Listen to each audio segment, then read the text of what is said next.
ಎಷ್ಟು ಸುಂದರ ಅಯ್ಯ ನಗರ. ಏನಿದು ಸುಂದರವಾದ ನಗರ, ಇಷ್ಟೊಂದು ಅದ್ಭುತವಾಗಿ ನನ್ನ ಕಣ್ಣಿಗೆ ಕಾಣುತ್ತಿರುವುದಲ್ಲ ಎಂದು ಹೇಳಿ ಆ ನಗರವನ್ನು ಸೇರಿದ್ದಾರೆ. ಆ ನಗರದ ಮಧ್ಯದಲ್ಲಿ, ಅಂದರೆ ತಾಮಲಿಂದ ನಗರದ ಮಧ್ಯದಲ್ಲಿ ನಡೆದು ನಡೆದು ಹೋಗುತ್ತಿದ್ದಾರೆ. ಒಂದು ಮನೆ, ಆ ಮನೆಯ ಮೇಲೆ ಒಂದು ಮುತ್ತಿನ ಕಳಸವನ್ನು ಕಂಡಿದ್ದಾರೆ. ಓಹೋ, ಈತ ಯಾರಾಗಿರಬಹುದು? ಮನೆಯ ಮೇಲೆ ಮುತ್ತಿನ ಕಳಸವನ್ನಿಟ್ಟು ಕಾಲವನ್ನು ಕಳೆತಿರೋನಲ್ಲ, ಈತ ಸಾಹುಕಾರನೇ ಸರಿ, ಈತ ಧನ್ಯನೇ ಸರಿ ಎಂದು ಹೇಳಿ ಆ ಮನೆಯ ಮುಂದೆ ಇದ್ದಂತಹ ಪಡಸಾಲೆ ಮೇಲೆ ಹೋಗಿ ಕುಳಿತಿದ್ದಾರೆ. ದಣಿದು ದಣಿದು ದಣಿದು ಸಾಕಾಗಿರುವಂತ ದೇಹಕ್ಕೆ ಬೇಕಾಗಿರುವುದು ನಿದ್ರೆ, ವಿಶ್ರಾಂತಿ. ಕುಳಿತ ತಕ್ಷಣ ನಿದ್ರೆ ಬಂದಿದೆ. ಆ ಶೆಟ್ಟರ ಮನೆಯಲ್ಲಿ ಒಂದು ಅಂಗಡಿಯೂ ಸಹ ಇದೆ. ಯಾವ ವಿಕ್ರಮ ಮಹಾರಾಜರ ಶೆಟ್ಟರ ಮನೆಯ ಪಡಸಾಲೆಯಲ್ಲಿ ತನ್ನ ಕಾಲನ್ನಿಟ್ಟರೋ ತಕ್ಷಣ ಅಂಗಡಿಯ ವ್ಯಾಪಾರ ಬಲು ಚುರುಕಾಗಿದೆ. ಎಂದು ಇಲ್ಲದ ವ್ಯಾಪಾರ ಕಾಣುತ್ತಿದೆ ನಂದೇ ಶೆಟ್ಟರಿಗೆ. ಏನಿದು ವ್ಯಾಪಾರ? ನಾನು ಅಂಗಡಿಯನ್ನ ಪ್ರಾರಂಭ ಮಾಡಿದ ಅಂದಿನಿಂದ ಕಾಣದ ವ್ಯಾಪಾರ ಇನ್ನು ನನ್ನ ಕಣ್ಣಿಗೆ ಕಾಣುತ್ತಿರುವುದಲ್ಲ ಎಂದು ಹೇಳಿ ಅಂಗಡಿಯನ್ನು ಬಂಧಿಸಿದ್ದಾರೆ. ಹೊರಗಡೆ ಬಂದಿದ್ದಾರೆ. ಯಾವ ವಿಕ್ರಮ ಮಹಾರಾಜರು ಗಡ್ಡ ಮೀಸೆಗಳನ್ನು ಬೆಳೆಸಿಕೊಂಡಿದ್ದಾರೆ. ಮೇಳೆ ಗಿಡಗಳ ಸಂಧಿಯಲ್ಲಿ ಹಾದಿಯಲ್ಲಿ ಬರಬೇಕಾದರೆ ತರಚಲು ಬಟ್ಟೆ ಬರೆಗಳೆಲ್ಲ ಹರಿದಿವೆ. ಶೆಟ್ಟರ ಪಡಸಾಲೆಯಲ್ಲಿ ಕುಳಿತಿದ್ದಾರೆ.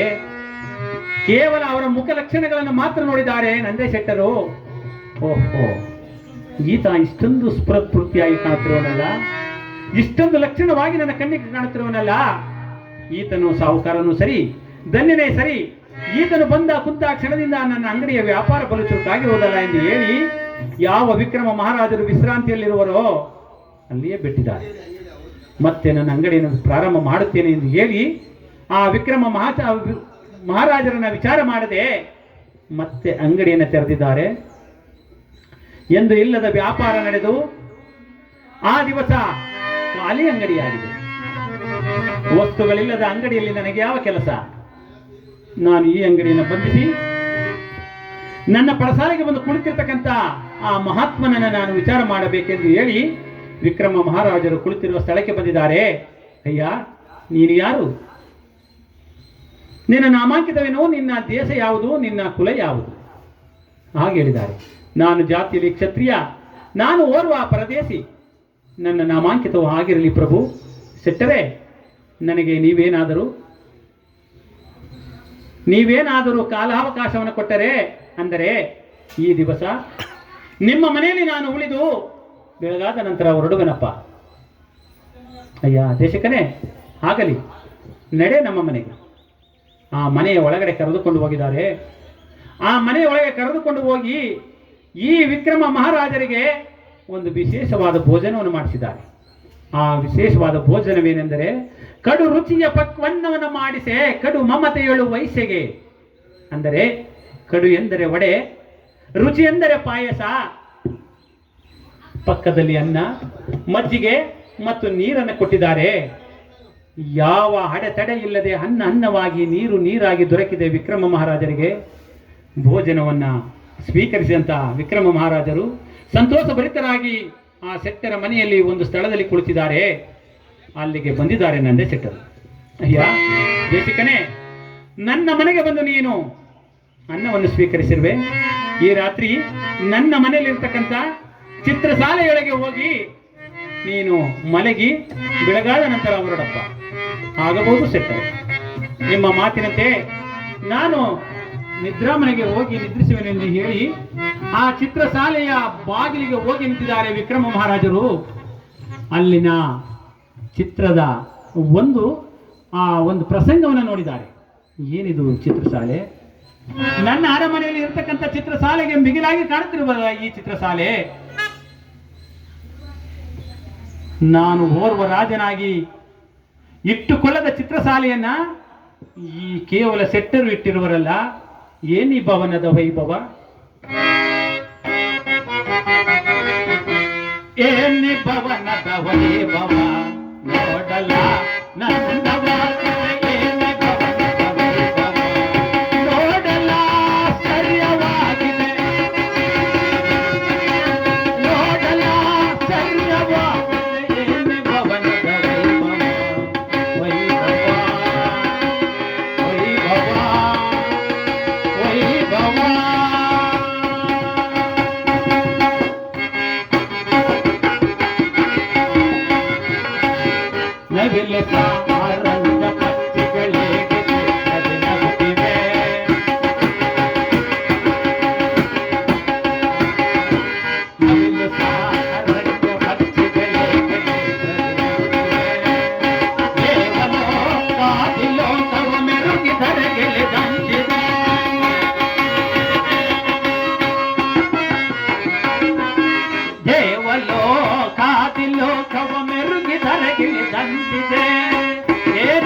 ವೈಭವ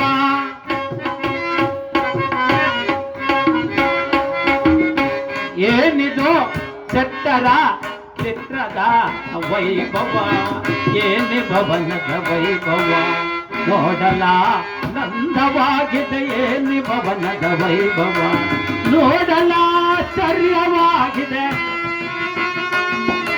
ನೋಡಲ ಆಶ್ಚರ್ಯವಾಗಿದೆ ಏನಿ ಭವನದ ವೈಭವ ವೈಭವ ಚಿತ್ರಕಲೆಗಳ ವೈಭವ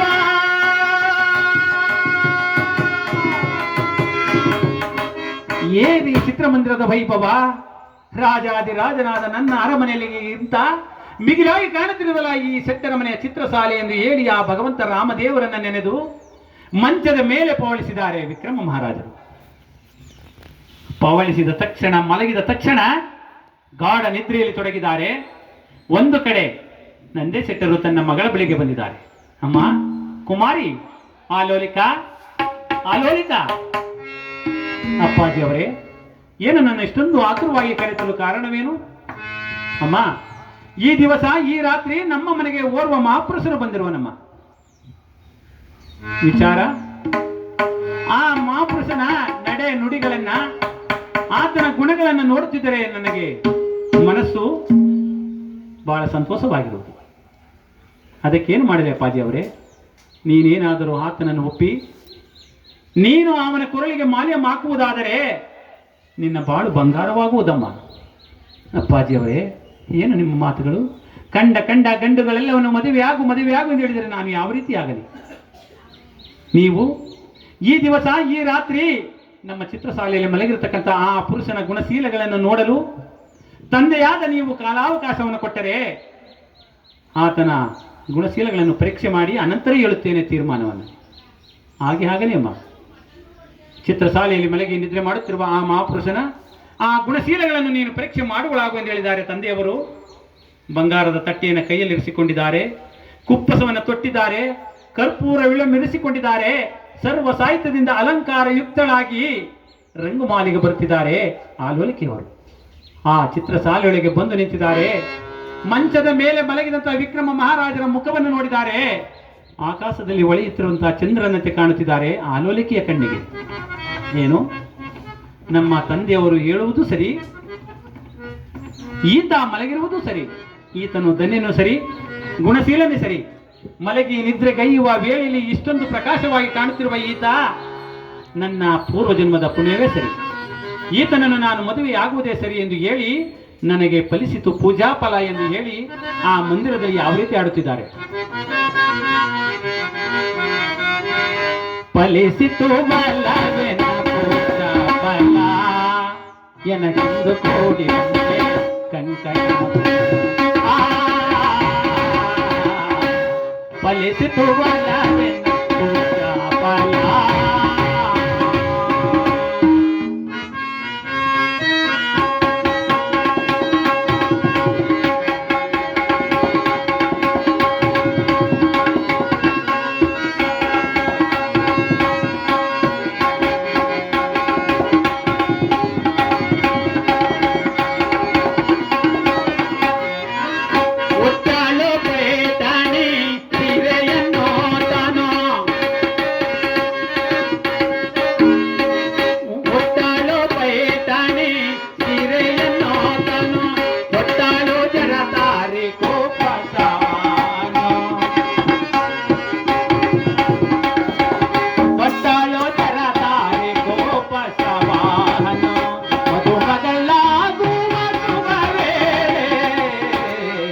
ಫಲಿಸಿತು ಬಲವೆನ ಪೂಜಾ ಫಲ ಎನಗೆಂದು ಕೋಡಿ ಬಂತೆ ಕಂಕಣ ಬಲ.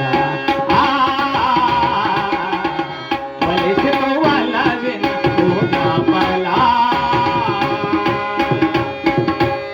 ನವರತ್ನ ಮಾಲಗದ ಕೊರಳಲ್ಲೇ ತಾನಿತು, ನವರತ್ನ ಮಾಲಗದ ಕೊರಳಲ್ಲೇ ತಾನಿತು, ಜಗತ್ತಾಗೆ ಮೋತಿನ ಕಂಠಿಯ ಕಾತುತು.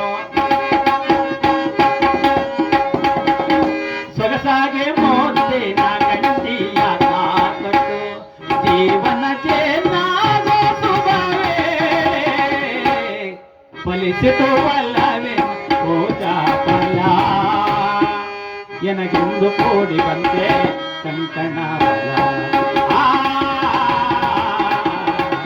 ಫಲಿಸಿತು ಅಲ್ಲವೇ ಪೂಜಾ ಫಲ.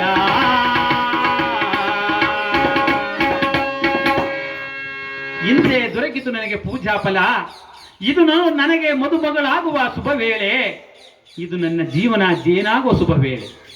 ಇಂತಹ ಸಮಯವು ನನಗೆ ದೊರಕಿರುವುದಲ್ಲ, ಇದಕ್ಕೆಲ್ಲ ನನ್ನ ಪೂರ್ವ ಜನ್ಮದ ಪುಣ್ಯ ಮತ್ತು ನನ್ನ ತಂದೆ ತಾಯಿಗಳು ಮಾಡಿದ ಪುಣ್ಯ ಎಂದು ಹೇಳಿ ತನ್ನ ಮನಸ್ಸಿನಲ್ಲಿ ಧೈರ್ಯವನ್ನು ತಂದುಕೊಂಡು ವಿಕ್ರಮ ಮಹಾರಾಜರು ಮಲಗಿರುವ ಕೋಣೆಯಲ್ಲಿ ಯೋಚನೆ ಮಾಡುತ್ತಿದ್ದಾರೆ. ನಾನು ಯಾವ ರಾಗವನ್ನು ಹಾಡಿದರೂ